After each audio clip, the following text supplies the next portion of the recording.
नमस्कार, स्वागत एक बार सभी का सक्षम अकादमी में। और आज हम इंडियन ज्योग्राफी के कुछ प्रश्नों को देखने वाले हैं। 50 प्रश्न होंगे आप सभी के सामने।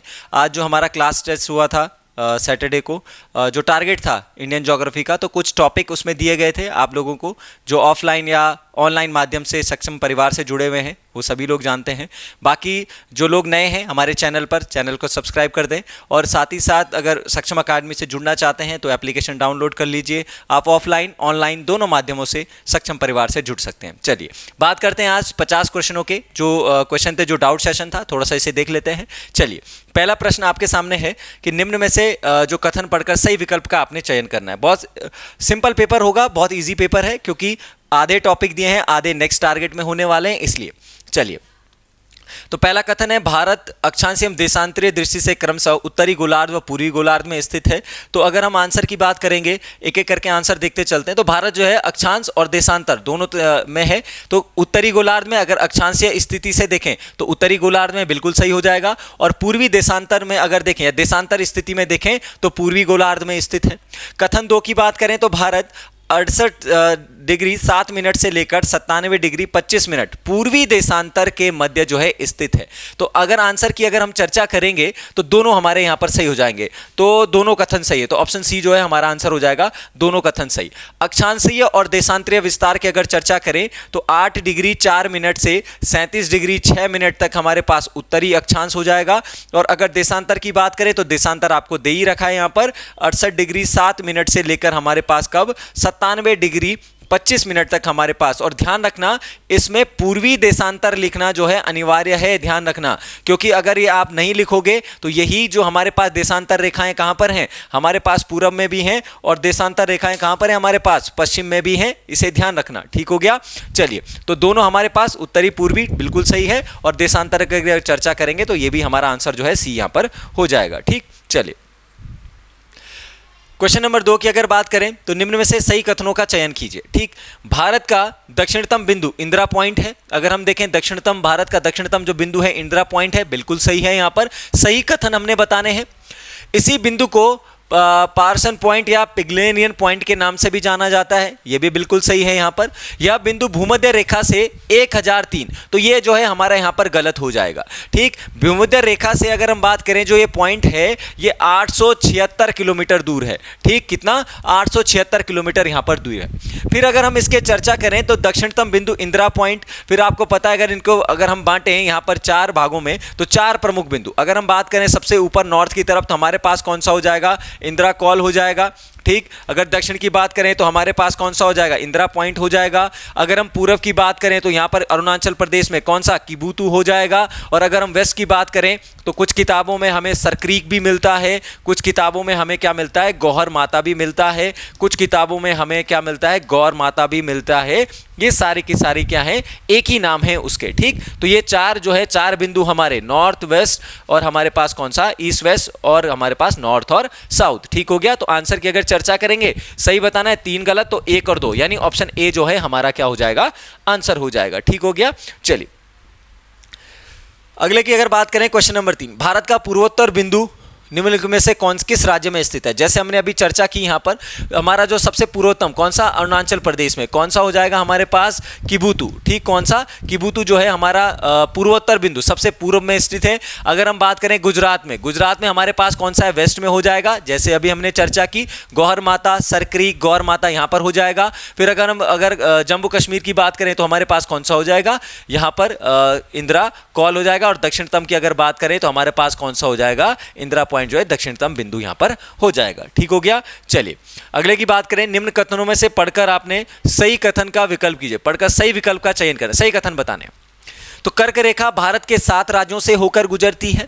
तो भाई कर्क रेखा भारत के 7 राज्यों से नहीं बल्कि कितने राज्यों से, 8 राज्यों से होकर गुजरती है। इनका कभी कभी क्रम भी पूछा जाता है, वेस्ट से ईस्ट की तरफ, पश्चिम से पूर्व की तरफ अगर देखें तो सबसे पहले हमारे पास कौन सा, गुजरात आ जाएगा, हमारे पास राजस्थान आ जाएगा, हमारे पास मध्य प्रदेश आ जाएगा, हमारे गुजरात, राजस्थान, मध्य प्रदेश। ठीक, उसके बाद हमारे पास कौन सा, छत्तीसगढ़, उसके बाद झारखंड, उसके बाद वेस्ट बंगाल, उसके बाद त्रिपुरा, और उसके बाद मिजोरम।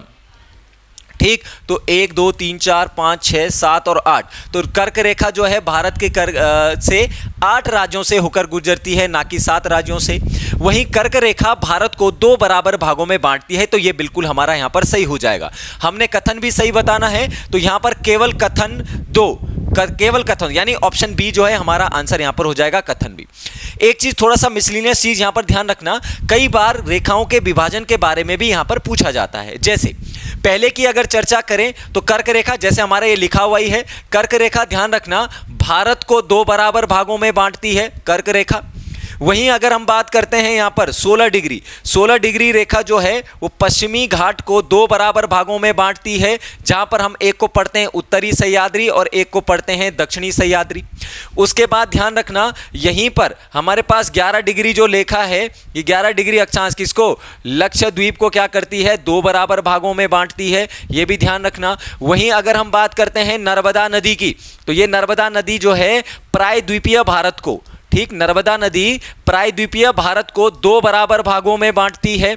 वहीं अगर हम थोड़ा वर्ल्ड ज्योग्राफी में चलें तो 0 डिग्री यानी विषुवत रेखा, भूमध्य रेखा, 0 डिग्री रेखा, विभाजक रेखा जिसको हम कहते हैं, ये पूरी पृथ्वी को 2 बराबर भागों में बांटती है, और जिसे हम कहते हैं उत्तरी गोलार्ध और दूसरे को कहते हैं दक्षिणी गोलार्ध। ठीक, तो कुछ ऐसी ये रेखाएं हैं, इन्हें थोड़ा सा यहां पर याद रख लेना। ठीक हो गया। चलिए अगला प्रश्न, भारत की जो मानक देशांतर रेखा कितने राज्यों तथा केंद्र शासित प्रदेशों से होकर गुजरती है?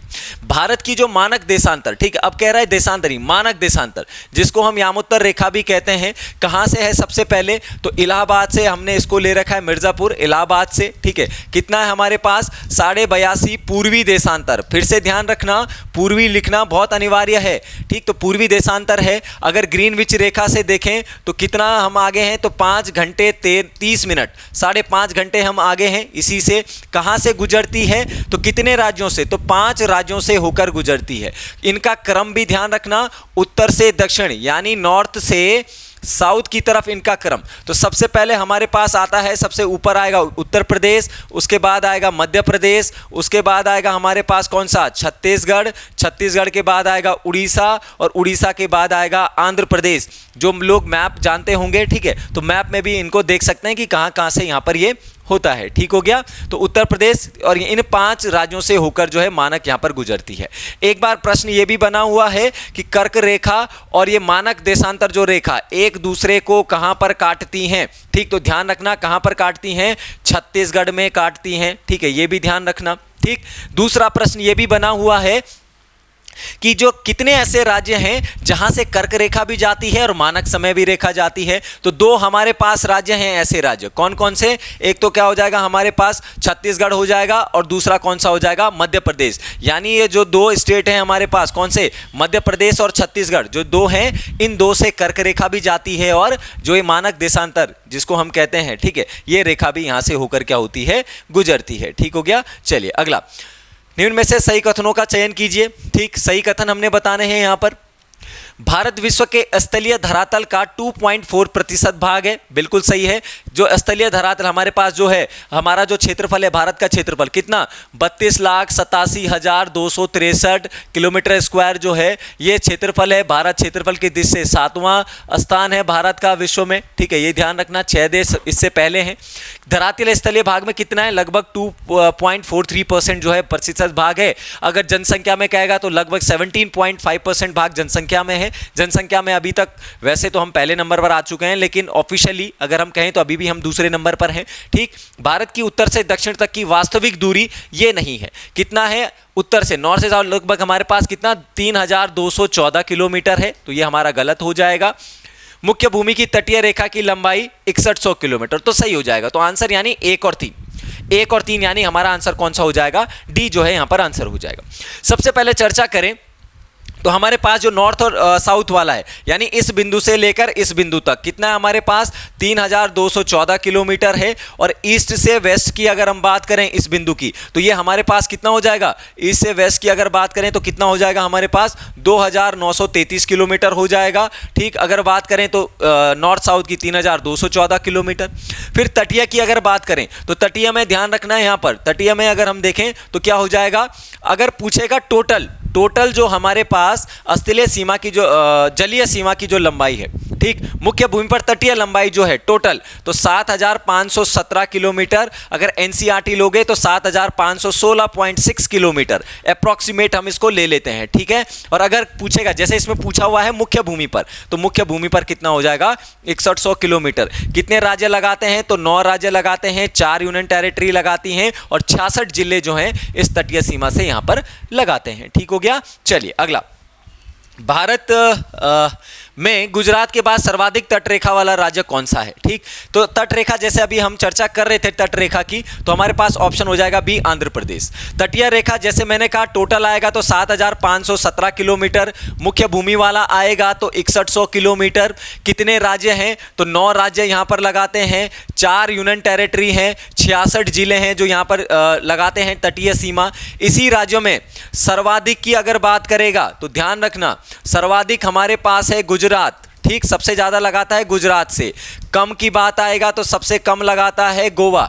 और अगर गुजरात में आएगा कि दक्षिण भारत का कौन सा राज्य है जो सर्वाधिक तटीय सीमा लगाता है, तो फिर आंसर हो जाएगा कौन सा, आंध्र प्रदेश। और अगर गुजरात ऑप्शन में नहीं है, जैसे अगर इसमें ऑप्शन में गुजरात नहीं है, ऊपर उसने दे रखा है ताकि आप लोग कंफ्यूज ना हो, इसलिए आंसर कौन सा हो जाएगा, आंध्र प्रदेश हो जाएगा। इसको थोड़ा सा ध्यान रख लेना, ठीक। चलिए, बहुत सिंपल से क्वेश्चन है, थोड़ा बेसिक लेवल पर हमने क्वेश्चन करें कि जो इंडियन ज्योग्राफी को भी थोड़ा सा बांट दिया जाए, क्योंकि बहुत हेक्टिक हो जाता है बच्चों के लिए, इसलिए बेसिक से हम स्टार्ट करें, बिल्कुल बेसिक से, ठीक हो गया। चलिए, जुड़ सकते हैं आप सक्षम अकादमी के साथ।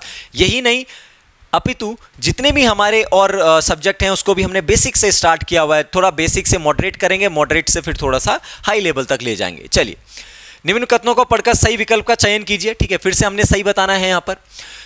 क्षेत्रफल की दृष्टि से सबसे बड़ा राज्य राजस्थान और सबसे छोटा गोवा है, तो ये हमारा बिल्कुल सही हो जाएगा। क्षेत्रफल की दृष्टि से राजस्थान सबसे बड़ा है और सबसे छोटा अगर बात करें तो हमारे पास गोवा हो जाता है।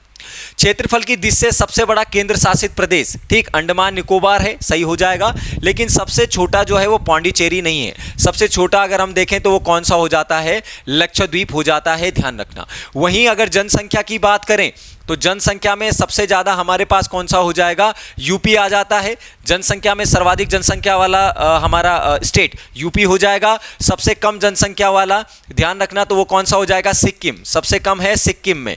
फिर अगर हम बात करते हैं सिक्किम के बाद यूनियन टेरिटरी की, तो यूनियन टेरिटरी में सबसे ज्यादा जनसंख्या यूनियन टेरिटरी में कहां पर है, दिल्ली में है। और सबसे कम जो जनसंख्या है वो जनसंख्या भी सबसे कम लक्षद्वीप में ही है। तो हमारा आंसर सही बताना है, केवल कथन एक हो जाएगा, तो ऑप्शन ए जो है हमारा आंसर यहां पर हो जाएगा, ठीक हो गया।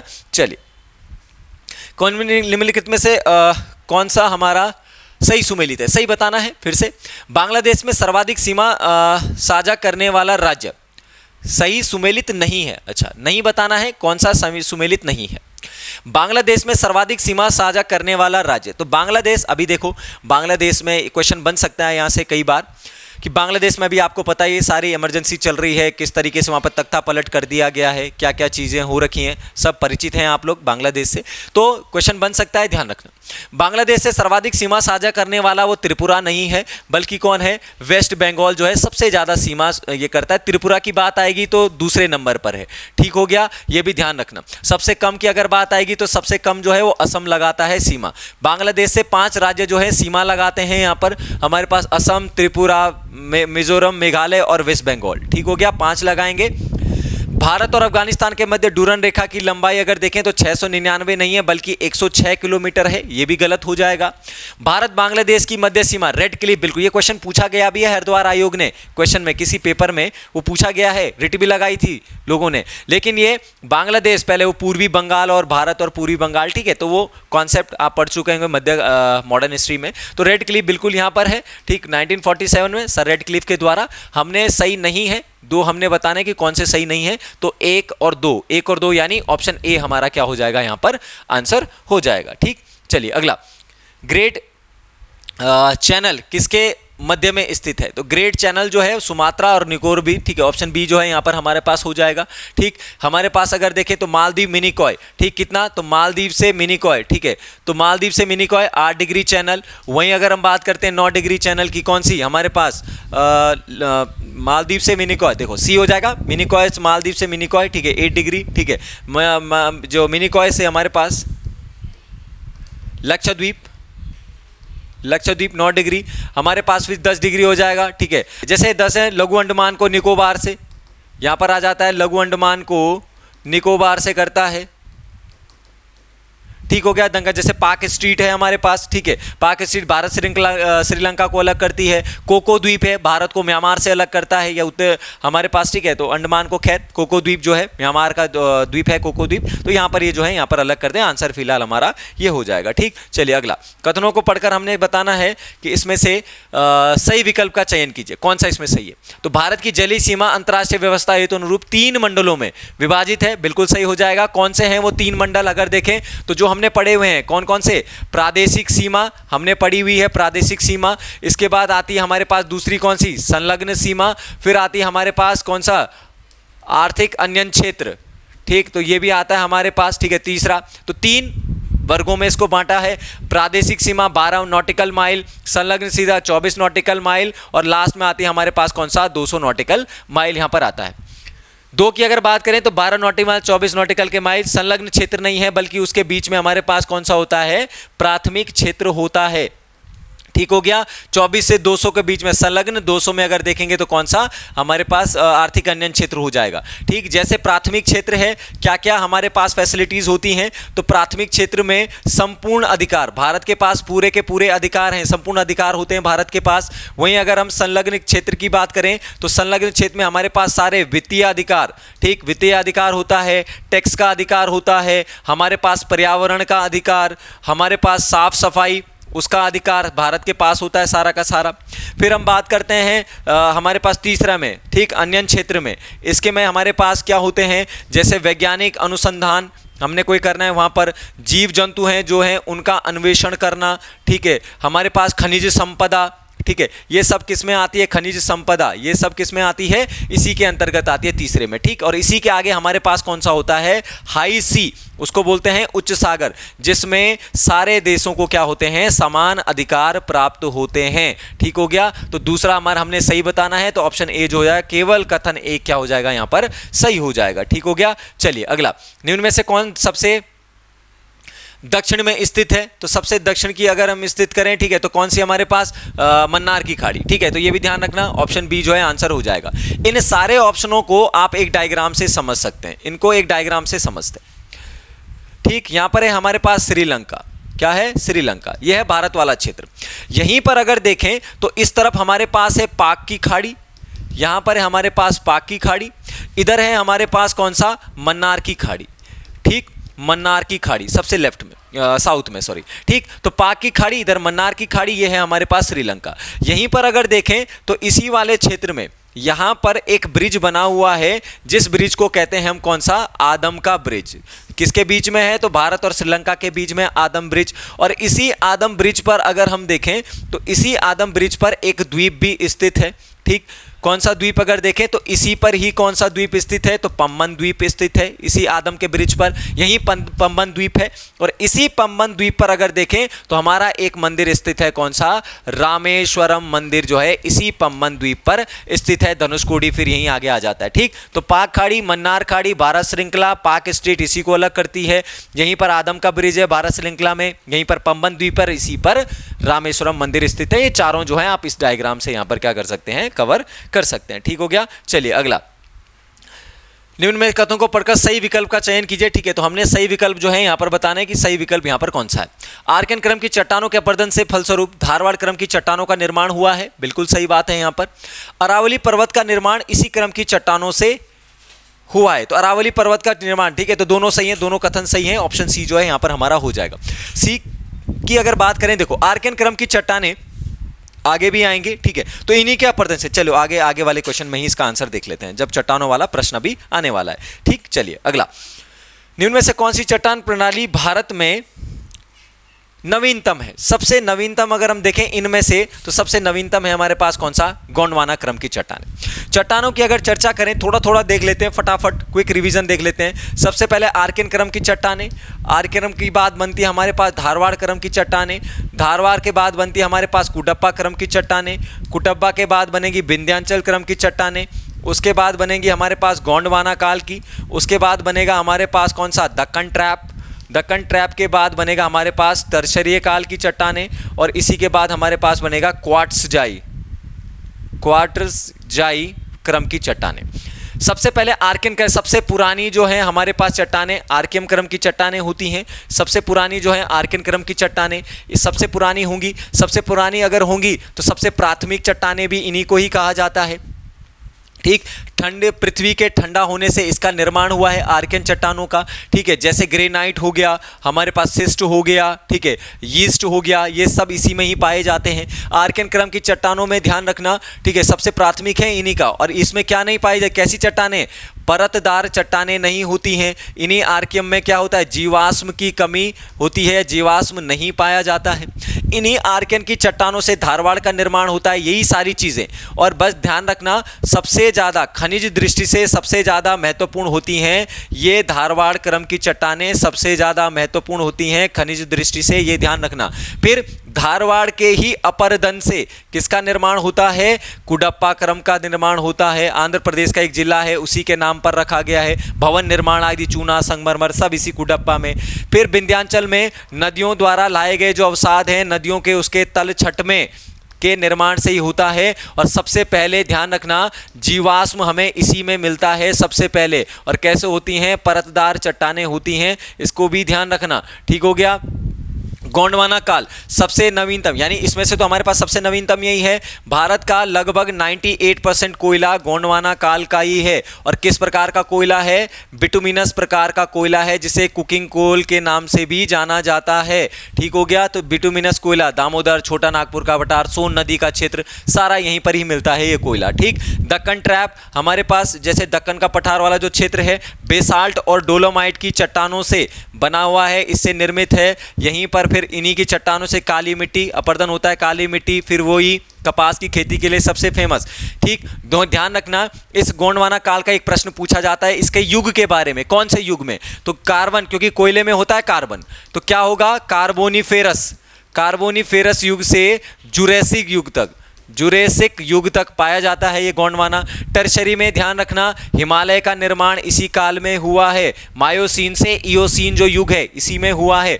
ठीक, क्वार्ट्ज घाटी में सिंधु और जो गंगा है इसके बीच का निर्माण हुआ है मैदान का, इसी क्वार्ट्ज जनी मैदानों में, यहीं पर ही जम्मू कश्मीर में पाया जाता है। करेवा घाटी केसर के लिए इसी काल क्रम की चट्टानों में है ये। ठीक है, तो ये ध्यान रखना। तो ऑप्शनों में अगर देखें तो सबसे नवीनतम, ठीक, कौन सा, इनका ऑप्शन देख लो, सबसे नवीनतम आपको मिल जाएगी कौन सा, गोंडवाना काल की क्रम की चट्टानें। ठीक, चलिए अगला, भारत में सर्वाधिक कोयला किस क्रम का है, जैसे मैं अभी बता चुका हूं, सर्वाधिक कोयला किस क्रम का है, गोंडवाना काल का है। कार्बोनिफेरस से जुरेसिक युग में हमें मिला हुआ है, ठीक है, कोयला, और इसी क्रम में हमें सबसे ज्यादा कोयला यहां पर भारत में मिलता है। ठीक, चलिए अगला, किस तट से भारत का औसतन समुद्र तल मापा जाता है, तो ऑब्वियस सी बात है, बहुत फ्रीक्वेंटली कई बार पेपर में पूछा गया है, तो समुद्र तल कौन सा हो जाएगा, चेन्नई जो है यहां पर आंसर हो जाएगा। चलिए अगला, भारत की स्थल सीमा कितने पड़ोसी देशों से साझा करती है, स्थल सीमा। ठीक, स्थल सीमा की अगर चर्चा करें तो हमारे पास कितने से होती है स्थल सीमा, 7 से स्थल सीमा होती है। ठीक, स्थल सीमा में हमने कहा था कि जो स्थलीय सीमा 7, कैसे याद रखना है, बचपन में MBA करने का सपना था। ठीक, स्थलीय सीमा की लंबाई अगर देखें तो कितना हमारे पास 15,200 किलोमीटर है। ठीक, बचपन यानी बांग्लादेश, चीन, पाकिस्तान, नेपाल, म्यांमार, भूटान, अफगानिस्तान, सबसे ज़्यादा सर्वाधिक की अगर बात करते हैं तो सर्वाधिक सीमा किससे लगाता है हमारे पास, अगर देखें तो भारत सर्वाधिक सीमा बांग्लादेश से लगाता है, लगभग 4097 किलोमीटर लगभग, और पूरी उसका लगभग 27% जो है बांग्लादेश से लगता है टोटल का। ठीक, सबसे कम की अगर बात करें तो सबसे कम आ जाता है हमारे पास कौन सा, अफगानिस्तान हमारे पास हो जाता है लगभग 106 किलोमीटर। ठीक, और फिर अगर आएगा सुदूर पूर्व में, ये क्वेश्चन बना हुआ है, ध्यान रखना, LT में सुदूर पूर्व अगर कभी आएगा तो फिर आंसर म्यांमार नहीं होगा, सर्वाधिक सुदूर पूर्व में लगने वाला फिर आंसर हो जाता है कौन सा, म्यांमार हो जाता है आंसर। ठीक हो गया। चलिए, तो ये स्थलीय सीमा से 7, 9 हमने अभी पढ़ा कौन सा, तटीय। भारत के जो तटीय राज्य हैं 9 राज्य किससे तटीय सीमा से लगाते हैं, 4 यूनियन टेरिटरी हैं और 66 जिले इससे यहां पर लगाते हैं। ठीक, बात आएगी 5 की, अगर बात आएगी तो हमारे पास जैसे अभी हमने पढ़ा कौन सी, मानक देशांतर रेखा भारत के कितने 5 राज्यों से होकर यहां पर गुजरती है। ठीक, चलिए अगला, भारत में पाई जाने वाली पूर्व कैम्ब्रियन चट्टानों की विशेषता। ठीक है, ये अधिक रूपांतरित होती हैं, बिल्कुल सही है, रूपांतरित होती हैं। ये युग हैं, ये अधिक वलित होती हैं, बिल्कुल सही है, वलित होती हैं। और इनमें अजीवाश्मय होती है। ठीक है, बिल्कुल सही है, क्योंकि उस समय जीवाश्म कभी बनाई था, जीव थे ही नहीं, उस समय निर्माण हो रहा था इनका। ठीक है, तो ये सारी हो जाती हैं, तो 1 2 3 जो है सारे की सारी यहाँ पर क्या हो जाएंगी, सही यहाँ पर हो जाएंगी। ठीक, चलिए अगला 19, वियाको, हिस्पर, सियाचिन और बटूरा हिमनद जो है स्थित हैं। ठीक है, तो कहाँ पर हैं ये, कौन सी रेंज में है, तो सियाचिन रेंज में स्थित हैं। ठीक है, ध्यान रखना, सियाचिन रेंज में हमारे पास ये हिमनद ग्लेशियर मिलते हैं। इस बटूरा को वाल्टोरो भी लिखा हुआ है कहीं पर, ध्यान रखना वाल्टोरो। ठीक, यहीं पर, और इसी वाल्टोरो से एक नदी भी निकलती है, सिगार नदी, और यही सिगार नदी किसकी सहायक नदी है, सिंधु की भी सहायक नदी है सिगार नदी, इसी हिमनद से यहाँ पर निकलती है। सियाचिन से आपको पता है, ठीक, हमारे पास कहां पर, सियाचिन से कौन सी नदी, नुब्रा नदी निकलती है, नुब्रा घाटी, इसीलिए वहां है जम्मू कश्मीर में, नुब्रा नदी निकलती है। फिर इसी के आगे यहां पर श्योक नदी भी मिलती है, और ये दोनों भी किसकी सहायक नदियां हैं, सिंधु की ही सहायक नदियां हैं, ध्यान रखना। ठीक, तो आंसर हमारा कौन सा हो जाएगा, सियाचिन यहां पर हो जाएगा। ठीक, फिर सियाचिन से आगे पता ही है, ऑपरेशन मेघदूत 1984 में 13 अप्रैल 1984 को ऑपरेशन मेघदूत चलाया था पाकिस्तान को हराने के लिए। एकमात्र प्रधानमंत्री कौन, मनमोहन सिंह, जिन्होंने कहां का दौरा किया था, सियाचिन ग्लेशियर का दौरा किया था। विश्व में सबसे ऊंचाई पर स्थल, युद्ध स्थल भी सियाचिन ग्लेशियर ही है। ठीक, चलिए अगला, निम्न में से कौन सा ग्लेशियर सिक्किम में स्थित है, तो सिक्किम की अगर बात करें तो हमारे पास कहां पर स्थित है, तो जेमू जो है वो कहां पर स्थित है, सिक्किम में। ठीक, ये आ जाएगा जेमू, हमारे पास ग्लेशियर सिक्किम में स्थित है, जेमू। और दूसरी चीज ध्यान रखना, पूर्व हिमालय का क्या है, ये पूर्व हिमालय का सबसे बड़ा ग्लेशियर है ये पूर्व हिमालय का, कौन, जेमू, सिक्किम में स्थित है। ठीक, त्रिशूल की अगर बात करेंगे तो ये उत्तराखंड हो जाएगा। ठीक, फिर अगर हम बात करते हैं कोलाहाई की, कोलाहाई हमारे पास कहाँ हो जाएगा, जम्मू कश्मीर में, और सारा उगलमा जो हो जाएगा हमारे पास कहाँ पर, हिमाचल प्रदेश में यहाँ पर हो जाएगा। ठीक हो गया, चलिए अगला, निम्नलिखित में से सही विकल्प का चयन कीजिए। विश्व की सर्वाधिक तीव्र ढाल वाली जो चोटी है वो राकापोसी है, तो विश्व की सर्वाधिक तीव्र ढाल वाली जो चोटी राकापोसी, बिल्कुल सही है। राकापोसी काराकोरम, तो ये गलत हो जाएगा हमारे पास, राकापोसी जो है काराकोरम नहीं बल्कि कहां पर है, लद्दाख श्रेणी में है, ध्यान रखना। और यही राकापोसी तीव्र ढाल के होने के साथ साथ कहां पर स्थित है, तो लद्दाख श्रेणी में स्थित है। और लद्दाख में ध्यान रखना, लद्दाख की सबसे ऊंची चोटी भी यही है, कौन सी, राकापोसी ही है, ध्यान रखना, जो लद्दाख में स्थित है। तो आंसर हमने सही बताना था, तो आंसर हो जाएगा केवल कथन 1 जो है यहां पर सही हो जाएगा, ऑप्शन जो है हमारा यहां पर सही हो जाएगा। चलिए अगला, निम्न में से कौन सी नदी बुंजी नामक स्थान पर भारत के सबसे गहरे गार्ज का निर्माण करती है, तो बुंजी पर ऑप्शन ए हो जाएगा हमारे पास कौन सा, सिंधु नदी। बुंजी की अगर बात करें तो सिंधु नदी चेमायुंगडुंग ग्लेशियर से निकलती है, यहीं से मानसरोवर के पास में चेमायुंगडुंग ग्लेशियर यहां से निकलती है। और अगर देखें हम लोग, ठीक, यहां से तिब्बत वाले पार्ट से निकलती है, और जम्मू कश्मीर के इस लेयर से होती हुई सीधा यहां से कहां जाती है, यहां पर आती है सिंधु नदी, अरब सागर में आ जाती है। और जब अरब सागर में आती है तो इसी की यहीं पर यहां से निकलने वाली जो इसकी क्या है, 5 नदमुख हैं, पंच नदमुख हमारे पास, झेलम, चिनाब, रावी, ब्यास और सतलज, ये पंच नदमुखियां इससे बनाती हैं। और इस सिंधु नदी मिठानकोट में मिलती हैं सारी, और यहां से बंगाल की खाड़ी में क्या बनाती है, यहां पर आ जाती है बंगाल की खाड़ी में। तो यहां पर गार्ज का निर्माण करती है बुंजी नामक स्थान पर। ठीक हो गया। फिर अगर हम सतलज की बात करें तो सतलज क्या करती है, सतलज आती है कहां पर, रोहतांग दर्रा, सतलज नदी रोहतांग दर्रे में एंट्री करती है, हिमाचल प्रदेश से मानसरोवर राक्षस ताल से निकलती है, शिवकिला रोहतांग दर्रे में आती है, और शिवकिला गार्ज का क्या करती है, यहाँ पर निर्माण करती है, कौन सी, सतलज। इसीलिए सतलज नदी इन 5 नदों में से भारत के बाहर से आने वाली नदी है एकमात्र, कौन सी, सतलज नदी। ठीक हो गया, ध्यान रखना। चलिए, तो आंसर हमारा फिलहाल कौन सा हो जाएगा, ए जो है आंसर हो जाएगा। अगला, कौन सी घाटी जो है हिमाचल प्रदेश में स्थित है, हमने बताना है। पार्वती घाटी, पहला वाला पार्वती घाटी हिमाचल प्रदेश में है, और यही पार्वती घाटी ध्यान रखना थर्मल पावर प्लांट के लिए थर्मल पावर प्लांट के लिए चिन्हित है यही पार्वती घाटी, कहाँ पर, हिमाचल प्रदेश में। कांगड़ा घाटी भी कहाँ पर है, हिमाचल प्रदेश में ही स्थित है। और इसी कांगड़ा घाटी में क्या स्थित है, धर्मशाला शहर इसी कांगड़ा घाटी में स्थित है। चुंबी घाटी, चुंबी घाटी है सिक्किम में। चुंबी घाटी, ध्यान रखना, ये जो चुंबी घाटी और इसी के साथ साथ एक और नाम याद रख लेना, युथांग, युथांग घाटी, ये दोनों की दोनों घाटियां कहां पर हैं, सिक्किम में स्थित हैं।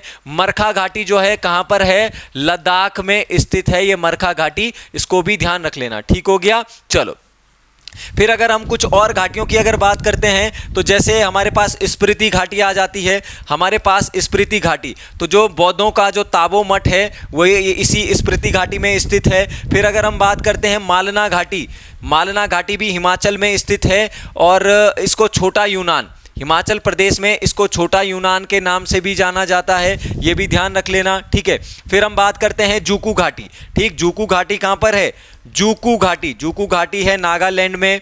ठीक, फिर आती है बात अराकू, अराकू, अराकू घाटी कहाँ पर है, आंध्र प्रदेश में है। फिर हमारे पास आ जाती है शांत घाटी, शांत घाटी कहाँ पर है, केरल में स्थित है, ये भी थोड़ा सा यहाँ पर इनको ध्यान रख लेना। तो फिलहाल अगर हम आंसर की बात करेंगे, दो हमारे पास हो जाएगा, 1 2, यानी 1 और 2 कहाँ है, ऑप्शन ए में। तो ऑप्शन ए जो है हमारा आंसर हो जाएगा, कौन सा, 1 और 2 यहाँ पर आंसर हो जाएगा। चलिए, नंदा देवी नंगा पर्वत, ठीक, कॉमेट आदि किस हिमालय में है, अगर हम देखें तो ये कहाँ पर है, महान हिमालय में। थोड़ा सा इनको देख लेते हैं शॉर्ट में। हिमालय की उत्पत्ति जब हुई तो महान हिमालय जो क्षेत्र हैं, सबसे पहले ट्रांस से बात करते हैं। ट्रांस हिमालय हमने कहा लगभग औसत ऊंचाई कितनी होती है, 6000 मीटर होती है। ट्रांस हिमालय हमारे पास यानी बाहर का हिमालय जिसको हम देख नहीं सकते, यानी ये बृहद, मध्य और शिवालिक, और इसके ये वाला पार्ट कौन सा, ट्रांस हो जाता है हमारा। ठीक, तो ट्रांस हिमालय लगभग 6000। इसी ट्रांस हिमालय में हमारे पास 4 दर्रे भी स्थित हैं। 3-4 चीज़ें याद रखनी है आपने ट्रांस हिमालय में, 4 श्रेणियाँ, 4 दर्रे और 4 ग्लेशियर, बस ये 4 याद रखने हैं आपने, और कुछ याद नहीं रखना ट्रांस हिमालय में, बस बात खत्म। श्रेणियों की बात करेंगे, सबसे पहला हमारे पास कौन सा आ जाती है, काराकोरम आ जाती है। उसके बाद हमारे पास कौन सा आ जाती है, लद्दाख आ जाती है। उसके बाद आ जाती है हमारे पास काराकोरम, लद्दाख, जास्कर, और जास्कर के बाद आती है कैलाश श्रेणी। ठीक हो गया। उसी के बाद दर्रों की अगर बात करेंगे तो हमारे पास कौन कौन से हो जाते हैं, ग्रेसर बूम, हमारे पास कौन सा, साल्टोरो, हमारे पास हो जाता है विलाकोंडला, विलाकोंडला, और आ जाता है हमारे पास ग्योंगाल, कौन सा, ग्योंगाल। ध्यान रखना ये जो 3 हैं ये इंडिया के पास है, भारत के अधिकार में है। ग्योंगाल दर्रा जो है वो पाकिस्तान के अधिकार में है, ये भी ध्यान रखना।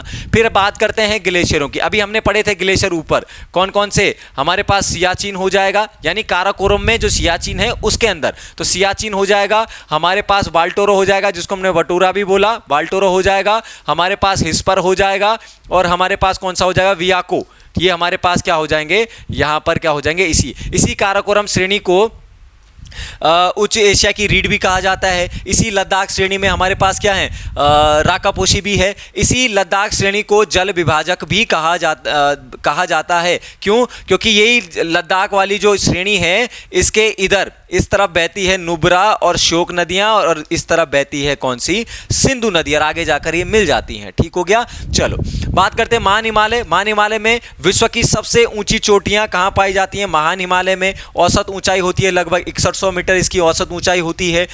सबसे ऊंची चोटियां यही मिलती हैं।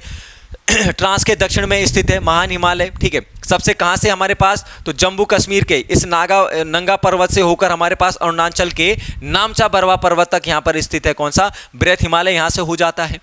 फिर हम बात करते हैं मध्य हिमालय। मध्य हिमालय को अगर हम देखें तो मध्य हिमालय हमारे पास क्या है, सबसे अस्थिर, लगभग 3000 से 4500 मीटर की लगभग औसतन ऊंचाई, अस्थिर हिमालय है। सबसे ज़्यादा भूकंप आते हैं, हमारे पास सबसे ज़्यादा जनसंख्या इसी मध्य हिमालय में रहती है। मध्य हिमालय में सर्वाधिक पर्यटन स्थल मध्य हिमालय में ही होते हैं। महान और मध्य हिमालय के बीच में कुछ घाटियाँ पाई जाती हैं, चौरस घाटियाँ, जिन्हें क्या कहा जाता है, हमारे पास थच कहा जाता है, इन्हीं को मर्ग कहा जाता है, इन्हीं को बुग्याल कहा जाता है। ठीक हो गया। फिर यहीं पर आता है शिवालिक। शिवालिक हमने कहा कहाँ से, लगभग 900 से 1200 या 1500 मीटर औसत ऊंचाई। ठीक, कैसा हिमालय, सर्वाधिक जनसंख्या घनत्व, सर्वाधिक जनसंख्या घनत्व यहीं पाया जाता है। ठीक हो गया। कहाँ पर? शिवालिक हिमालय में। सबसे नवीन हिमालय भी कौन है? शिवालिक हिमालय ही है। ठीक हो गया। शिवालिक और मध्य के बीच में क्या कुछ हमारे पास दून और द्वार पाए जाते हैं, जिनको वेस्ट में, पश्चिम में दून कहा जाता है और ईस्टर्न में उन्हें द्वार कहा जाता है। ठीक हो गया। तो ये थोड़ा सा हिमालय के बारे में थोड़ा सा क्विक रिवीजन। चलिए अगला फटाफट देख लेते हैं। धौलागिरी और गोसाईनाथ जो श्रेणियां हैं वो हमारे पास कहां पर स्थित हैं? धौलागिरी और गोसाई। ठीक है, तो ये हो जाएगा हमारे पास कहां पर? नेपाल हिमालय में। ऑप्शन ए जो है यहां पर हमारा आंसर यहां पर हो जाएगा। ठीक है। और इसके साथ साथ जैसे नेपाल हिमालय में और क्या है हमारे पास, और कौन कौन सी चोटियां हैं? तो एवरेस्ट भी यहीं पर है। कंचनजंगा, ठीक है, इसको सिक्किम में मत ले जाना, स्टेट है वो, अभी हिमालय की बात कर रहा है, ये नदियों के आधार पर जो विभाजन है। कंचनजंगा हो गया, मकालू हो गया, ये सब कहाँ पर है? यहीं पर ही स्थित हैं, ध्यान रखना। जैसे नामचा बरवा है हमारे पास, नामचा बरवा, ठीक है, ये कहाँ पर है? असम हिमालय में है नामचा बरवा। हालांकि स्टेट की बात करेंगे तो अरुणाचल प्रदेश, लेकिन हिमालय की बात कर रहा है अभी, स्टेट नहीं, ये असम स्टेट नहीं है इस समय, ये हिमालय है। ठीक हो गया। चलो, तो नामचा बरवा यहाँ पर हो जाएगा। चलिए अगला, इनमें से असम हिमालय के संबंध में सही विकल्प का चयन कीजिए। ठीक, तो अगर हम देखें तो यहाँ पर यह तीस्ता नदी से लेकर ब्रह्मपुत्र नदी तक इतने किलोमीटर लंबाई में विस्तृत है। ठीक है, सिक्किम, असम, अरुणाचल प्रदेश के राज्यों, ये सिक्किम, असम हो गया, अरुणाचल प्रदेश राज्यों, भूटान देश में विस्तृत है, बिल्कुल सही है। अगर हम तीसरे की बात करेंगे यहाँ पर, ठीक है, तो मकालू अन्नपूर्णा, ठीक है, ये जैसे हमने अभी बताई, तो मकालू अन्नपूर्णा जो है असम हिमालय में यहाँ पर नहीं है, बल्कि किस में है? नेपाल हिमालय में यहाँ पर स्थित है। ठीक हो गया। तो सही बताना है ना हमने। ठीक है, तो 1 और 2 यानी ऑप्शन ए जो है हमारा यहाँ पर सही हो जाएगा। ठीक है। चलो, निम्न कथनों में से अरावली श्रेणी के संबंध में सही कथन का चयन कीजिए। तो अरावली श्रेणी विश्व की सबसे नवीनतम, ये नहीं हो जाएगा, विश्व की नवीनतम नहीं है, पहले थी ये। सबसे पहले अगर कहें तो वलित पर्वत था पहले, अरावली जो है वलित पर्वत में था, लेकिन वलित मूरदार पर्वत था, लेकिन अब किसकी श्रेणी में आ गया है? ये अवशिष्ट, बहुत पुराना, सबसे पहला यही है, अब किस में आ चुका है? अवशिष्ट पर्वतों की श्रेणी में आ गया है। अरावली की सबसे ऊंची चोटी जो है वो कौन सी है? गुरु शिखर है, बिल्कुल यहाँ पर गुरु शिखर है। यहीं पर अगर हम देखें अरावली के इसी गुरु शिखर पर हमारे पास कौन सा हो जाता है? जैनों का प्रसिद्ध है, यही माउंट आबू है, यहीं पर क्या है? माउंट आबू। और इसी माउंट आबू पर क्या स्थित है? जैनों का जो प्रसिद्ध मंदिर कौन सा? दिलवाड़ा का जैन मंदिर, वो भी कहाँ है? यहीं पर ही स्थित है। ठीक, इस श्रेणी का निर्माण प्री कैम्ब्रियन काल में हुआ है, बिल्कुल सही है, क्योंकि प्री कैम्ब्रियन युग हमारा सबसे पहला युग है, और बनने के हिसाब से पर्वतों में अरावली सबसे पुराना है हमारे पास, अब तो अवशिष्ट में आ गया है। ठीक, इसी श्रेणी में पश्चिम की ओर से माही तथा लूनी नदी निकलती हैं, बिल्कुल सही है। और अगर हम देखें नदियां निकलती हैं, बिल्कुल सही है। और अगर पूर्व की बात आएगा कि पूर्व से कौन सी नदी, तो पूर्व से कौन सी नदी निकलती है? यहाँ पर हमारे पास पूर्व से बनास नदी जो है यहाँ पर निकलती है। ठीक है, तो आंसर की अगर चर्चा करेंगे तो सही है, एक तो गलत हो जाएगा, तो 2, 3 और 4, 2, 3, 4 जो है हमारा यहाँ पर सही हो जाएगा। ठीक, 2 और 3, 4 जो है यहाँ पर सही हो जाएगा। ध्यान रखना, जो लूनी नदी है, लूनी नदी की 2 नदियाँ हैं, सुकारी और जवाई, सुकारी और जवाई, 2 सहायक नदियां हैं लूनी को। इसी लूनी नदी को क्या कहते हैं? अंतर्वाही नदी के नाम से भी जाना जाता है। इसी लूनी नदी को राजस्थान की गंगा भी कहा जाता है। ठीक हो गया, इसको ध्यान रखना। वहीं अरावली पर्वत श्रेणी अगर देखें तो इस अरावली पर्वत श्रेणी को जल विभाजक का काम भी करती है। कहाँ से? राजस्थान का जो अपवाह क्षेत्र है, इस राजस्थान के अपवाह क्षेत्र को क्या करती है? को जो उत्तर भारत का जो मैदानी है, मैदान वाला जो क्षेत्र है, इससे विभाजित करती है, अलग करती है। इसके उत्तर भारत की जो नदियां हैं उनका प्रभाव क्षेत्र, इसलिए जल विभाजक का काम भी करता है। कौन? अरावली पर्वत श्रेणी। कहां से कहां तक फैला हुआ है? तो लगभग दिल्ली रेंज से लगभग गुजरात तक जो है ये फैला हुआ है। ठीक है, चलिए अगला, सतपुड़ा श्रेणी के संबंध में सही कथनों का चयन कीजिए। तो सतपुड़ा जो श्रेणी है क्या एक ब्लॉक पर्वत नहीं है? बिल्कुल ठीक, नहीं हटना है बस, यहाँ पर ये गलत हो जाए। सतपुड़ा क्या है? एक हमारे पास ब्लॉक पर्वत है, ध्यान रखना। सतपुड़ा एक हमारे पास एक ब्लॉक माउंटेन है। ठीक, इसे दक्कन का पठार का हिस्सा है, बिल्कुल सही है। पंचमढ़ी में स्थित धूपगढ़ी जो है इसका सर्वोच्च शिखर है। तो 2 और 3 हमारे आंसर हो जाएंगे। ऑप्शन सी जो है हमारा यहाँ पर क्या हो जाएगा? आंसर जो है यहाँ पर हो जाएगा। ठीक, अगर इसकी चर्चा करें, देखें थोड़ा सा कि श्रेणी में, तो ब्लॉक पर्वत है सतपुड़ा, बिल्कुल सही है। दक्कन के पठार का हिस्सा, जैसे दक्कन हम कहें, दक्कन का जो पठार है 3 भागों में बटा हुआ है दक्कन का पठार, ठीक है, उसका एक हिस्सा है ये भी सतपुड़ा की श्रेणियाँ। पंचगढ़ी धूपगढ़ी, तो सतपुड़ा जो श्रेणी हमारे पास नर्मदा ताप्ती का भी विभाजक के रूप में काम करता है, तो यह है हमारे पास सतपुड़ा की श्रेणियाँ। यहाँ से हमारे पास कौन सी आ जाती हैं, राजपीपलिया की जो पहाड़ियाँ आती हैं, इसके बाद आती है हमारे पास महादेव की पहाड़ियाँ, फिर आती है हमारे पास मैकाल की पहाड़ियाँ। ठीक हो गया। इसकी अगर चोटी पूछें तो महादेव की चोटी हमारे पास कौन सी है, सबसे ऊपरी धूपगढ़ी, जिसको हमने कहा यहीं पर पंचगढ़ी है, ऋषि की सबसे ऊंचा शिखर धूपगढ़ी इसी महादेव पे है। मैकाल की अगर बात करें तो इसका सबसे ऊंची शिखर कौन सा है, अमरकंटक, और इसी अमरकंटक से कौन सी हमारे पास कौन सी नर्मदा और सोन नदी कहाँ से निकलती हैं, इसी अमरकंटक से निकलती हैं। ठीक हो गया। तो ऑप्शन 2 और 3 जो है यहाँ पर हमारा सही हो जाएगा। चलिए अगला, निम्न में से किसी सही विकल्प का चयन कीजिए। दंडकारण्य क्षेत्र भारत के प्रायद्वीपीय पठार का एक भाग है, बिल्कुल सही है। इसका विस्तार जो है इसमें नहीं पाया जाता। इसका विस्तार कहाँ पर है हमारे पास, जैसे छत्तीसगढ़ हो गया सबसे इंपॉर्टेंट, तो उसके बाद हमारे पास महाराष्ट्र हो गया, छत्तीसगढ़ है, महाराष्ट्र हो गया, कर्नाटक हो गया, तेलंगाना हो गया, ठीक, हमारे पास आंध्र प्रदेश हो गया। ठीक है, यहाँ पर इसका पाया जाता है। और दंडकारण्य जो क्षेत्र है, ठीक है, वैसे मुख्य रूप से सबसे ज़्यादा भाग कहाँ पर है इसका, छत्तीसगढ़ में। ठीक, ये भी ध्यान रखना। और किस चीज़ के लिए ये दंडकारण्य पड़ा, टिन धातु के लिए, इसीलिए सबसे ज़्यादा टिन कहाँ होता है, छत्तीसगढ़ में। ठीक, तो ऑप्शन सही बताना है, ऑप्शन 1 कथन से, यानी ऑप्शन ए जो है हमारा क्या हो जाएगा यहाँ पर सही हो जाएगा। ठीक, चलिए अगला, धारवाड़ के पठार के संबंध में अगर हम कहें तो कौन सा यहाँ पर क्या हो जाएगा, सही हो जाएगा। धारवाड़ का पठार कर्नाटक में स्थित है। सबसे पहले अगर हम बात करते हैं तो धारवाड़ का पठार कर्नाटक में स्थित है, बिल्कुल सही हो जाएगा। यह आग्नेय शैलों से बना, आग्नेय शैलों से नहीं बल्कि ये किससे बना है, रूपांतरित शैलों से बना हुआ है। इसको ध्यान रखना, किससे, रूपांतरित शैलों से बना है। बाबा बूदन व ब्रह्मगिरी की पहाड़ियाँ धारवाड़ के पठार का हिस्सा होती हैं। ठीक है, तो ये बिल्कुल सही है। धारवाड़ का पठार यानी हम लोग कहते हैं कर्नाटक, बाबा बूदन की पहाड़ियाँ कर्नाटक में ही हैं। सबसे पहले कपास का जो पौधा है, ठीक है, हमारे पास ये कहवा, कपास नहीं सॉरी, किसका, कहवा का जो पौधा सबसे पहले इसी बाबा बूदन की पहाड़ियों पर लगाया गया था, ध्यान रखना।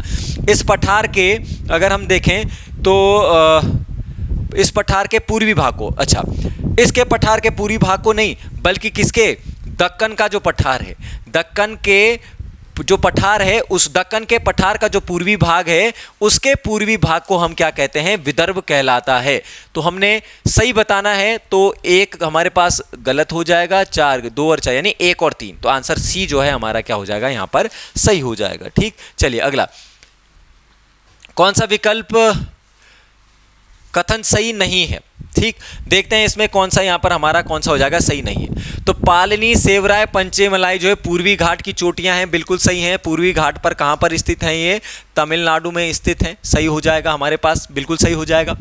मेघालय का पठार भ्रंशन के कारण प्रायद्वीपीय भाग से मालदा गैप के द्वारा जो है यहाँ पर क्या हुआ है, अलग हुआ है। ठीक, अब देखो जो मालदा गैप है ना, ये जो मेघालय का पठार है, ये छोटा जो नागपुर है, छोटा नागपुर के पठार का ही एक भाग है। पहले इस चीज़ को समझ लेना, छोटे नागपुर के पठार का ही भाग है। इसी पठार में हमारे पास गारो, खासी, जयंतिया और मिकिर, मिकिर की पहाड़ियाँ कहाँ हैं, असम में। तो ये इसी पर ही, इसी भागों में जब गैप हुआ तो डिवाइडेशन हो गया। यहीं पर अगर पूछे कि इसी मेघालय के पठार को शिलोंग का पठार भी कहा जाता है।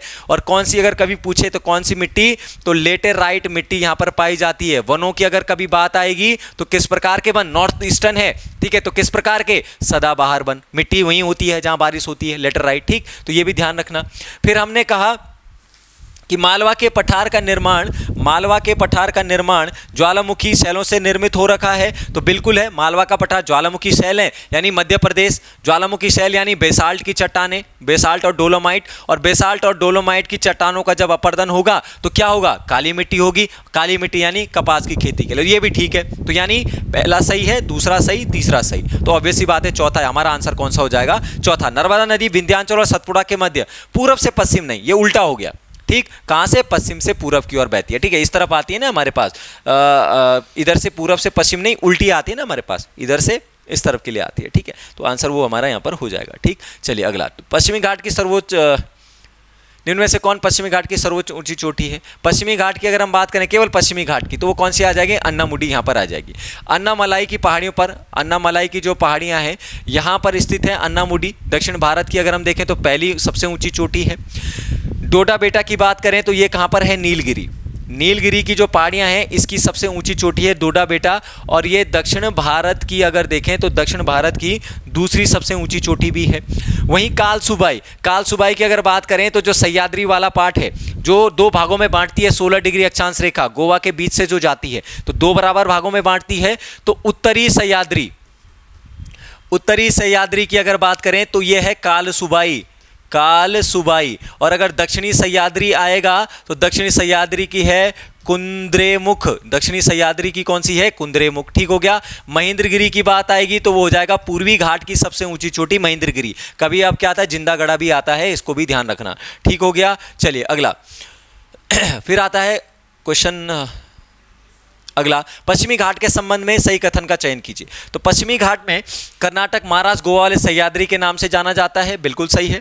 पश्चिमी घाट ताप्ती नदी के मुहाने से लेकर कन्याकुमारी विस्तृत तक है, ठीक, ये भी सही है हमारे पास। और पश्चिमी घाट की औसत ऊंचाई 1200, वो वहाँ पर 1000 से लगभग 1300 मीटर है, ठीक। तो 1200 बीच की हमारे एक अप्रॉक्सीमेट वैल्यू है, तो इस वजह से तो आंसर हमारा कौन हो जाएगा यहाँ पर? 1 2 3 जो है यहाँ पर हमारा आंसर यहाँ पर हो जाएगा। ठीक हो गया। चलिए अगले की अगर बात करें, निम्न में से कौन सबसे दक्षिण में स्थित है? सबसे दक्षिण की अगर स्थिति की बात करें तो हमारे पास सबसे दक्षिण की स्थिति की अगर हम बात करते हैं तो आंसर हो जाएगा हमारा सेनकोटा दर्रा, ठीक है, सबसे। क्योंकि देखो पश्चिमी घाट दक्षिण में, इन घाटों में से टीबी से याद रखना है, टीबी, ठीक है। तो हमारे पास सबसे पहले कौन सा हो जाएगा? थाल घाट, फिर आ जाता है हमारे पास भोर घाट, फिर आ जाता है हमारे पास कौन सा? पाल घाट, फिर आ जाता है हमारे पास कौन सा? सेनकोटा दर्रा, ठीक। थाल घाट, भोर घाट, पाल घाट, सेनकोटा। थाल घाट हमने कहा कि भाई मुंबई से नासिक, ठीक है, मुंबई से नासिक ये जाता है, मुंबई से पुणे की बात करें तो ये आ जाता है, ठीक है। तो ये भी ध्यान रखना, अगर दक्षिण की बात आएगी तो कौन सा? सेनकोटा दर्रा जो है यहाँ पर हो जाएगा, ठीक। चलिए अगला, निम्न में से विकल्प सही सुमेलित नहीं है, कौन सा नहीं है? बाकी सही है। डी की अगर ऑप्शन की बात करें तो बुर्जिल दर्रा वो सिक्किम को लिहाज से नहीं बल्कि किसको जोड़ता है? बुर्जिल दर्रा श्रीनगर को किससे जोड़ता है? गिलगिट से। किससे जोड़ता है? श्रीनगर को गिलगिट से जोड़ता है। कौन सा? बुर्जिल दर्रा, जम्मू कश्मीर में ये दर्रा जो है यहाँ पर स्थित है। चलिए अगला, कौन सी नदी ब्रह्मपुत्र नदी भारत में प्रवेश करती है? किस दर्रे से भारत में प्रवेश करती है ब्रह्मपुत्री? तो वो करती है यांग्याप दर्रा। ब्रह्मपुत्र नदी भी कहाँ से निकलती है हमारे पास? चेमायुंगडुंग ग्लेशियर से निकलती है ये नदी भी, ब्रह्मपुत्र नदी। सबसे पहले आती है तिब्बत में, 2-4 चीज़ें ध्यान रख लेना। तिब्बत में इसको किस नाम से जाना जाता है? सांगपो नाम से जाना जाता है। तिब्बत से सबसे पहले अरुणाचल प्रदेश में एंट्री करती है, और जैसे ही अरुणाचल प्रदेश में आएगी ये दिबांग नाम से जानी जाती है, दिहांग नाम से, ठीक हो गया। जैसे ही इस दिहांग में असम में आएगी तो दिबांग और लोहित 2 नदियां मिलती हैं असम में, सहायक नदियां। तो असम में जब ये नदियां मिलती हैं तो फिर किस नाम से जानी जाती है? ब्रह्मपुत्र के नाम से जानी जाती है। और जब चली जाती है हमारे पास बांग्लादेश में, तो बांग्लादेश में फिर किस नाम से जानी जाती है? जमुना नाम से जानी जाती है। ध्यान रखना कौन सी? ये ब्रह्मपुत्र नदी, ठीक हो गया। चलो बाकी बोडिमला दर्रा आपको पता ही है, अरुणाचल प्रदेश में है। चांगला दर्रा कहाँ पर है? जम्मू कश्मीर में है। ये भी थोड़ा सा ध्यान रख लेना, बोडिमला दर्रा, ठीक है, अरुणाचल को तिब्बत से। चलिए अगले प्रश्न की बात करते हैं, तो कौन सा कथन यहाँ पर सही है? सही हो जाएगा हमारा, अगर देखते हैं तो पश्चिमी तटीय मैदान में प्रवाहित होने अधिकांश नदियाँ जो है हमारे पास क्या बनाती हैं? शायद इसमें सही कथन, हाँ ठीक है, पश्चिमी तटीय मैदान, पश्चिमी तटीय मतलब इस वाले बात की बात कर रहे हैं। अधिकांश नदियां डेल्टा का निर्माण नहीं करती हैं, बिल्कुल है। पश्चिमी तट पर जितनी भी आती हैं लगभग एस्चुरीज का निर्माण करती हैं, चाहे नर्मदा नदी हो, ताप्ती नदी हो, एस्चुरीज ज़्यादा बनाती हैं क्योंकि कठोर भाग है, वो आप लोगों ने पढ़ा हुआ है कॉन्सेप्ट। ताप्ती नदी अंतर स्थलीय नदी, ताप्ती नदी नहीं बल्कि कौन सी? लूनी नदी है, अंतर स्थलीय नदी है, अंतरवाही नदी है, राजस्थान की गंगा। अर्धचंद्राकार आरती बरखान मरुस्थल में पाई जाती हैं, बिल्कुल सही है। थार का मरुस्थल, विश्व में सर्वाधिक आबादी वाला मरुस्थल कौन सा है? थार का मरुस्थल। तो हमने सही बताना है तो 1 3 4 यानी डी जो है हमारा क्या हो जाएगा? आंसर यहां पर हो जाएगा, ठीक। चलिए अगला, निम्न में से कौन सी झील कृष्णा और गोदावरी के डेल्टाओं में यहां पर स्थित है? ठीक, तो कृष्णा और गोदावरी का जो डेल्टा है तो हमारा जो आंसर हो जाएगा कौन सा? कोलेरू झील, ठीक है, कौन सा हो जाएगा? कोलेरू झील। बाकी पुलिकट झील की बात करें तो कहां पर है? आंध्र प्रदेश और तमिलनाडु में स्थित है, आंध्र प्रदेश और तमिलनाडु में स्थित है पुलिकट झील, ठीक। फिर चिल्का झील की बात करें तो हमारे पास सबसे बड़ी जो खारे पानी की तटीय झील है कौन सा? उड़ीसा, ठीक है, यहीं पर ही वो सारी चीज़ें हैं। पुलिकट झील आंध्र प्रदेश तमिलनाडु, यहीं पर हमारे पास जो प्रक्षेपण है हमारा, ठीक है, यहीं से ही है, सतीश धवन, ठीक। चलिए अगला, माउंट क्योबो हमारे पास, ठीक है। अच्छा, ये उत्तरी अंडमान आ गया, ठीक है। चलो, तो माउंट क्योबो की अगर बात करें 39, तो हमारे पास कौन सा हो जाएगा? दक्षिणी अंडमान जो है इसका आंसर हो जाएगा। उत्तरी अंडमान की अगर बात करते हैं तो यहाँ पर हो जाएगा हमारे पास क्या है? Saddle peak. सैडल पीक क्या है? यहाँ की सबसे, यानी अंडमान निकोबार की सबसे ऊंची चोटी है हमारे पास कौन सा? सैडल पीक यहाँ पर हो जाएगी। मध्य अंडमान की अगर बात करें तो यहीं मध्य अंडमान में हमारे पास कौन सा हो जाएगा? बैरन द्वीप जो है यहीं पर ही स्थित है, यहीं उत्तरी अंडमान में। और आपको पता है बैरन द्वीप पर क्या है हमारे पास? बैरन द्वीप पर क्या है हमारे पास? एक सक्रिय ज्वालामुखी यहीं पर स्थित है। ग्रेट निकोबार की बात करें तो इसी ग्रेट निकोबार में एक चोटी भी है जिसका नाम है क्या? माउंट थूलियर। ग्रेट निकोबार में है माउंट थूलियर, और ये निकोबार या अंडमान निकोबार की क्या है? दूसरी ऊंची चोटी भी है। ठीक हो गया, तो ये चीज भी थोड़ा सा यहां पर ध्यान रख लेना। ठीक, चलिए अगला। निम्न में से कौन सा राज्य भूटान के साथ सर्वाधिक सीमा बनाता है? भूटान के साथ सर्वाधिक सीमा बनाता है कौन सा? असम जो है भूटान के साथ सबसे ज्यादा सीमा बनाता है। और सबसे कम की बात आएगी, कम किसके साथ बनाता था? अभी पढ़ा था हमने, किसके साथ बनाता है सबसे कम? बांग्लादेश के साथ। ठीक हो गया, चलिए अगला। कौन सा कथन यहां पर सही नहीं है? ठीक, तो कथन सही नहीं की अगर चर्चा करेंगे कौन सा नहीं है, तो बैरन द्वीप हमारे पास, बैरन द्वीप भारत एशिया का एकमात्र सक्रिय जो ज्वालाद्वीप है, बिल्कुल सही है हमारे पास। कथन जो हो जाएगा बिल्कुल सही। बैरन द्वीप समूह अभी हमने पढ़ा, एशिया का एकमात्र सक्रिय द्वीप है, हमारे यही है। लैंडफॉल द्वीप उत्तरी निकोबार, अंडमान निकोबार का दक्षिणी नहीं, कौन सा द्वीप है ये? उत्तरी द्वीप। तो ये हमारा गलत हो जाएगा, उत्तरी द्वीप में है। ग्रेट निकोबार की सबसे ऊंची चोटी, तो ग्रेट निकोबार की नहीं है सैडल पीक, हमने पढ़ा सैडल पीक कहाँ की है? उत्तरी अंडमान की है सैडल पीक। और ग्रेट निकोबार की कौन सी? अभी पढ़ा हमने कौन सा? माउंट थूलियर। क्या हो जाएगा? माउंट थूलियर जो है इसकी ऊंची चोटी हो जाएगी। नारकोडम जो है हमारे पास क्या हो जाएगा? ज्वालामुखी ग्रेट निकोबार, ग्रेट निकोबार में ही नहीं है बल्कि कौन सा है? उत्तरी अंडमान में स्थित है। तो हमने सही बताना है, तो सही एक ही है, तो ऑप्शन ए जो है आंसर हो जाएगा, केवल एक जो है इसका आंसर यहां पर हो जाएगा। ठीक, चलिए अगला। 30 दिसंबर 2000 प्रधानमंत्री द्वारा हैवॉक द्वीप समूह का नाम यहां पर रखा गया है। ठीक है, तो कौन सा हो जाएगा? स्वराज द्वीप। ठीक है, कौन सा हो जाएगा? स्वराज द्वीप। बाकी अबुल कलाम द्वीप की अगर बात करें तो व्हीलर द्वीप का नाम ही अबुल कलाम द्वीप यहां पर रखा गया है। मॉडर्न हिस्ट्री में आप पढ़ चुके होंगे, आज़ाद हिंद फौज जब आए थे यहाँ से सारी, तो नेताजी सुभाष चंद्र बोस और शहीद द्वीप जो है इनका यहाँ पर नाम रखा गया था। ठीक, चलिए अगला। कौन सा कथन यहाँ पर सही नहीं है? तो जो न्यूमूर द्वीप है का निर्माण गंगा नदी के मुहाने के निक्षेपण से हुआ है। ठीक है, तो ये भी हमारा आंसर क्या हो जाएगा? बिल्कुल सही हो जाएगा। न्यूमूर द्वीप का निर्माण गंगा के मुहाने पे। न्यूमूर द्वीप कहाँ पर है हमारे पास? भारत और बांग्लादेश। भारत और बांग्लादेश में विवाद का कारण भी है न्यूमूर द्वीप। न्यूमूर द्वीप कहाँ पर है? तो बंगाल की खाड़ी में स्थित है। कई बार प्रश्न यहाँ से बना हुआ है। ठीक, पम्बन द्वीप, मन्नार की खाड़ी, श्रीलंका। अभी मैंने वो मैप हमने बनाया था, पम्बन द्वीप, मन्नार की खाड़ी, इधर से पाक की खाड़ी, ये सारी चीजें। ठीक, श्रीहरिकोटा द्वीप इसरो का उपयोग बिल्कुल है श्रीहरिकोटा द्वीप पर। ठीक, यहीं पर प्रक्षेपण है श्रीहरिकोटा द्वीप, यहीं पर ही किसके निकट है? पुलिकट झील, यहीं पर पुलिकट झील के निकट है। और रामेश्वरम द्वीप के नाम से, तो कवारत्ती द्वीप को नहीं बल्कि पम्बन द्वीप, क्योंकि रामेश्वरम यहीं पर ही है पम्बन द्वीप पर। तो हमारे पास सही नहीं है, तो ऑप्शन डी जो है हमारा आंसर यहाँ पर हो जाएगा। ठीक, चलिए। लक्षद्वीप समूह का वो कौन सा द्वीप है जहां हमारे पास क्या है? एक हवाई अड्डा है। तो आंसर हमारा कौन सा हो जाएगा? हवाई अड्डा हमारे पास कहाँ पर है? अगाती में। ऑप्शन ए जो है अगाती में। पिट्टी द्वीप हमारे पास अगर देखें तो हमारे पास पिट्टी द्वीप में क्या है? अभयारण्य। ठीक, एक पक्षी अभयारण्य है। मिनिकॉय की अगर बात करें तो देखो, लक्षद्वीप में 36 द्वीप हैं, 10 पर केवल मानव का है। यहाँ पर कौन सी भाषा बोली जाती है? मलयालम, मलयालम भाषा बोली जाती है। लेकिन मिनिकॉय एकमात्र ऐसा क्षेत्र है, ऐसा द्वीप है जहाँ पर महल भाषा बोली जाती है, ध्यान रखना। कवारत्ती द्वीप, कवारत्ती तो इनकी राजधानी है, इसी द्वीप पर इनकी क्या है? लक्षद्वीप की राजधानी यहाँ पर स्थित है। ठीक, चलिए अगला। कौन सा कथन सही नहीं है? उत्तर पूर्वी मानसून से सबसे अधिक वर्षा प्राप्त करने वाला राज्य पश्चिम बंगाल। ठीक है, तो ये गलत हो जाएगा, पश्चिम बंगाल नहीं है, यह आंसर हो जाएगा हमारे पास कौन सा? तमिलनाडु आंसर हो जाएगा।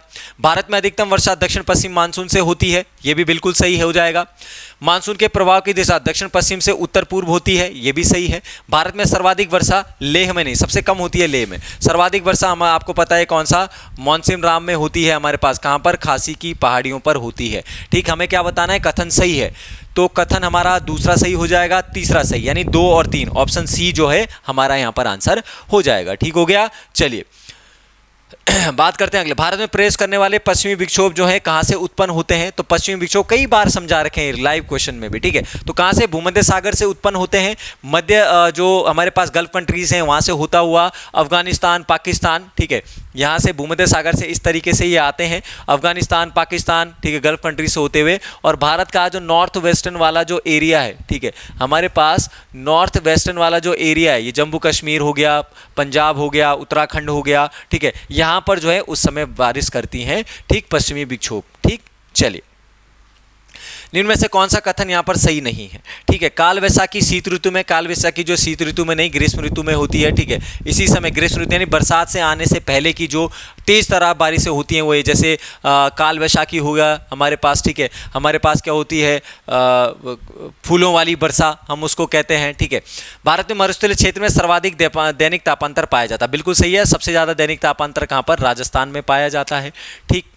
हुदहुद चक्रवात 2014 में बंगाल की खाड़ी में आया था, ठीक है, बिल्कुल सही हो जाएगा। लाल नीना के प्रभाव से भारत में पर्याप्त वर्षा होती है, ठीक है, इसीलिए इस लाल नीना को क्या कहते हैं हम? किसानों का मित्र भी कहते हैं, ध्यान रख लेना, ठीक। और हमारे पास एक होती है एल नीनो, ठीक, इसे किसानों का शत्रु कहा जाता है। ये एक गर्म जलधारा होती है जबकि लाल नीनो एक ठंडी जलधारा होती है, ठीक हो गया। यहाँ से चलती हैं, पेरू के तट से जब चलती हैं सीधे प्रवेश करती हैं हिंद महासागर में, उस जलवायु को प्रभावित करती हैं। कॉन्सेप्ट आपने पढ़े हैं, क्या क्या प्रभावित वहाँ पर करती हैं, ठीक। सही नहीं हमने बताना है तो केवल एक जो है आंसर यहाँ पर हो जाएगा, ठीक हो गया। चलिए फिर बात करते हैं अगले क्वेश्चन की। भारत में उष्णकटिबंधीय सवाना जो प्रारूप है कि जलवायु अधिकांशतः हमें कहाँ पर मिलती है, ठीक। तो ऑप्शन हमारे पास ऑप्शन कौन सा हो जाएगा हमारे पास? ऑप्शन जो है बी हो जाएगा, कौन सा? प्रायद्वीपीय भारत जो है यहाँ पर आंसर हो जाएगा, ठीक। चलिए अगला, निम्न में से कौन सा विकल्प सही सुमेलित नहीं है? तो हमारे पास कौन सा सही सुमेलित नहीं है? अगर आंसर की बात करें तो विश्व मृदा दिवस 5 दिसंबर हमारे पास बिल्कुल सही हो जाएगा। भारतीय कृषि अनुसंधान परिषद 8 भागों में बांटा है, बिल्कुल सही है। तो लगभग जुलाई में, ठीक, इसकी स्थापना होती है जुलाई 1929 में, जुलाई में स्थापना होती है। हेडक्वार्टर कहाँ पर है? नई दिल्ली में स्थित है। मिट्टियों को 8 भागों में इसके द्वारा बांटा गया है।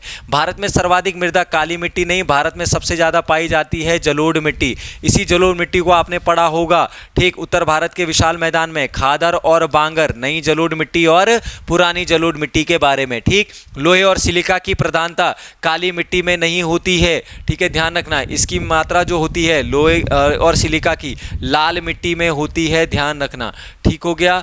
अगर हम देखें तो आंसर हमने बताना है सही सुमेलित नहीं है, तो हमारे पास 3 और 4 हो जाएगा आंसर, यानी ऑप्शन डी जो है हमारे पास यहाँ पर आंसर हो जाएगा, ध्यान रखना, ठीक। चलो इसमें अगर हम देखें काली मिट्टी में चूना, काली मिट्टी में चूना और एल्युमिनियम एल्युमिनियम, ठीक, इसकी मात्रा सर्वाधिक होती है काली मिट्टी में, ठीक। चलिए आज की इस पेपर सॉल्यूशन का अंतिम प्रश्न आपके सामने है। भारत में सर्वाधिक जो लवणीय मृदा है, इसको मृदा वाला राज्य कौन सा है, ठीक है। तो आंसर ऑप्शन के हिसाब से हमारा आंसर कौन सा हो जाएगा? ऑप्शन ए हो जाएगा, गुजरात जो है उसका आंसर हो जाएगा। लवणीय मिट्टी का मतलब होता है ऐसे, क्योंकि ये लवणीय मिट्टी गुजरात में कहाँ पर पाई जाती है? कच्छ का रण, ठीक है, कच्छ के रण में ये लवणीय मिट्टी पाई जाती है। इन्हीं मिट्टियों में क्या नहीं पाई जाती? कोई भी वनस्पति नहीं उगती, उपजाऊ नहीं होती, कोई वनस्पति नहीं उगती, इसलिए लवणीय मिट्टी इसको कहा जाता है, ठीक। और ध्यान रखना है, एक प्रश्न बना हुआ है साइंस के तौर पर भी, अगर इसको देखें तो लवणीय मिट्टी में जिप्सम की मात्रा मिलाकर, जिप्सम को मिलाने के बाद इस प्रकार की मिट्टी को क्या बनाया जा सकता है? कृषि योग्य बनाया जा सकता है, जिप्सम मिलाकर इस लवणीय क्षेत्र में, ठीक हो गया।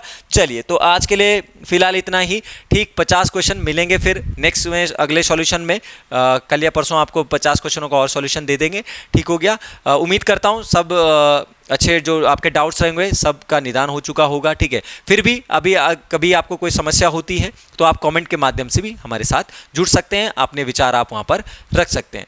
चलिए मिलते हैं आपसे नेक्स्ट वीडियो में, तब तक के लिए पढ़ते रहिए, स्वस्थ रहिए। जय भारत, जय उत्तराखंड।